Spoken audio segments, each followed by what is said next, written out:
Welcome to What's the Verdict. Today we're going to be talking about my Verdict MMA picks for UFC 307, Alex Pereira versus Khalil Rountree. As usual, I'm only going to be covering the main card for this event, so let's get into it. Starting off with the first fight on the main card, we have Ketlen Vieira versus Kayla Harrison.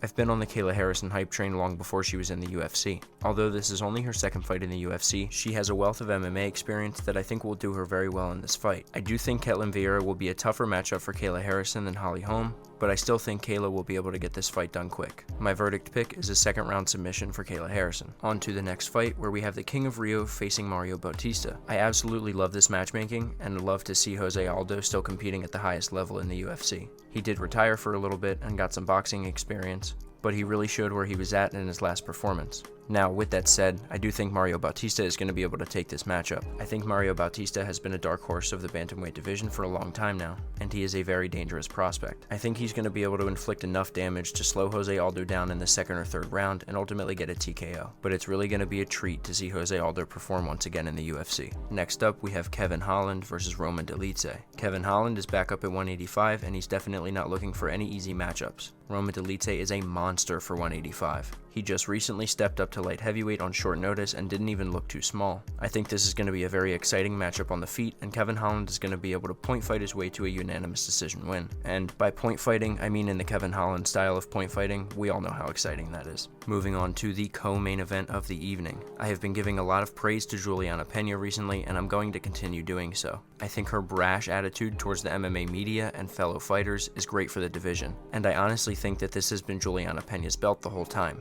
No disrespect to Raquel Pennington, but once Amanda Nunes retired, Juliana Pena was definitely the next best bantamweight on the planet. The only reason she wasn't involved in that vacant title fight was because she was injured. Although I do think Raquel Pennington is going to be a little bit bigger in the octagon, I think Juliana Pena is going to be the more physical fighter. I think she is going to push the pace more and ultimately lead to a TKO in the third round. Juliana Pena has shown that she has good strikes and has very good capability on the ground. I think either way this fight plays out, on the ground or standing up, Juliana Pena ends up getting a TKO in the third or fourth round. For my verdict pick, I'm picking the third round. And now, the moment we've all been waiting for, the main event of the evening. Khalil Rountree versus Alex Poatan Pereira. This is a fight that kind of came out of left field, but I'm all for it. Alex Pereira has been one of the most active champions in recent history, behind Israel Adesanya and Alexander Volkanovski when they had their respective title reigns. But Khalil Rountree very well might be the most dangerous striker Alex Pereira has faced yet. With a strong and dangerous Muay Thai background, Khalil Rountree is a very dangerous striker. Neither man are going to look for a takedown on the feet unless it's absolutely necessary, and I think this fight is going to be absolute fireworks while it lasts. But this fight is happening in October, and I'm definitely sipping the spooky juice. I think Khalil Rountree is going to be able to get this fight done, and I don't even think it's going to be too difficult for him. I'm predicting a measured first round from both men where Alex Pereira takes the lead, but a quick second and third round turnaround where Khalil Rountree absolutely picks up the pace and puts it on Alex Pereira. Alex Pereira has proved he's hittable and definitely is a little bit chinny, especially up at light heavyweight. He was put out cold by Israel Adesanya at 185, and we all know damn well that Khalil Rountree has lethal power. I think Khalil Rountree is going to get this fight done in the third round by knockout. This seems to be a very exciting fight card, and I can't wait to recap it when everything's said and done. This has been What's the Verdict from Daily Tapouts FC. Be sure to tune in next week where we recap the event and cover our Verdict MMA picks and how they went. Thanks for watching.